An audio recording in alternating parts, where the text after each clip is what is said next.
Who fact-checks the elite? By elite, I refer to the general substructure of society that enjoys extremes of wealth and power, determining the direction of society and the narratives that are to be authorized. Thus it includes politicians and premiers, presidents, prime ministers, whatever, as servants temporarily in office, though they may also be true directors if they have independent wealth and power outside of office. It includes the titan corporations, Google, Facebook, Amazon, those corporations that have gone beyond monopoly to indispensable. Whatever happened to monopolies being bad? It includes megacorporations, global entities like the MIC, military-industrial complex, Big Pharma, and these days Big Pharma. Seems like Billy Boy has moved from tech to farmer to farming, might bear watching. It includes the subservient media selling whatever narrative and counter-narratives the government and elite choose to push. It includes financial institutions more than happy to monitor your money, restrict your money, give away your money to the government on demand. It includes legal and enforcement arms up to and including justice, defence, police, etc. In short, there is nothing of significance in society that is not an arm of the elite except one thing. Your mind, should you choose to safeguard it, can be kept outside the control of the elite. But my purpose in this video is simply to highlight per the Latin Quis custodiet ipsos custodes, which loosely translates as who audits the sociopathic narcissists who control every outlet of significance, who control the messages we receive, who control the thoughts the masses naively thought they were having of their own free will. A company is required by law to be audited to ensure that the financial statements of the company reflect a true and fair view of the company. Who audits the government, a far more powerful and critical entity within society, which defines society to a huge extent, to ensure that it is likewise presenting a true and fair view in its narratives and statements. And if the government dismisses investigation and inquiry as conspiracy theory or misinformation, that is actually shutting down a function deemed so critical that it is enshrined in law for far more minor entities being every corporation in society. So the moment someone criticizes, trolls, censors or blocks someone who has an opinion counter to the narrative, that is far more than a disagreement. It is far more than even an attack on free speech, justified to save lives or protect democracy, of course. It is an attack on the most fundamental responsibility that every citizen has, but which few exercise, which is to audit the financial and material statements of the government to ensure that they represent a true and fair view of reality. Because without a true and fair view of what is going on in the world, how can a citizen make an informed decision as to whether the government is making reasonable decisions in regard to matters of import to society? You, of course, already recognize all this, but sometimes it is worth getting something down on paper or declared explicitly to provide the foundation upon which we can build and a defense against the usual attacks against us. Because those attacks are not merely people exercising their right to disagree.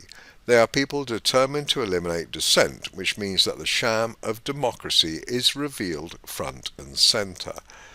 A democracy is where the people control the government, though I consider controlling them for 1 minute every 4 years as you vote to be absurd. A society where the government control the people is not a democracy. It is the opposite, literally an autocracy. So during the health crisis, to use one obvious example, did the government obey the will of the people, and where was that will determined or displayed? Or did the vast majority of the population obey the government, which means that no, we do not live in a democracy, US, UK, Canada, EU, take your pick, true of all of them, even sadly Australia and New Zealand. I say all this because if you're under 40, you have never experienced a society without a major threat determining policy, defining your very entitlement to act within your society. If we discount the period before, periods, etc., before boys and girls became significant at around 14 or so, then that's 26 years, which is basically 1998. So allowing for rounding and starting the new era as beginning with the Bush-Cheney administration, though we could easily go back to Iraq 1 and the fall of the Soviet Union 1990 plus, then yes, that's over 2 decades of overriding narratives of threat defining our societies. Based on those threats, our leaders, to give them a very generous term, entirely undeserved, shaped society, and as Bush so elegantly and succinctly put it, you're either with us or against us. Not much room for auditing the government, or even any tolerance for auditing the government, or even recognition that auditing is a legitimate necessity, a critical function within a democracy. So I want to set this out for clarity and to give a secure foundation for a critical initiative, one that I'll be continuing and one that others have long participated in. When I, you, others examine the facts and evidence surrounding and pertinent to narratives put out by the government and other important and powerful bodies, we are not putting lives at risk, threatening democracy, spreading dangerous misinformation, or doing any other thing dreamed up as malign by the very same people who want to avoid being audited. We are instead, as private, independent, responsible citizens, auditing the bleep out of the fraudulent, malevolent narratives dreamed up by the sociopathic, narcissistic, and frankly borderline, or indeed well over the line, evil creators of megadeath-dealing agendas.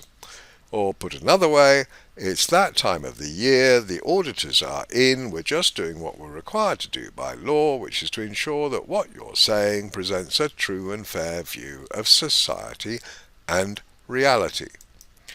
As the elite themselves say, only criminals can possibly have a problem with that.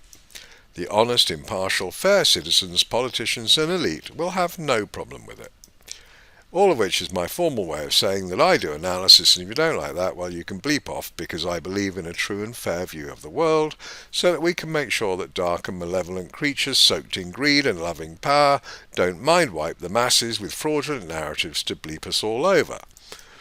But hey, if you want to believe in 19 guys with box cutters, the tooth fairy safe and effective, or the evil Putin, knock yourself out. Brit speak for go ahead. I will, however, continue to do my thing, which is analysis and innovation.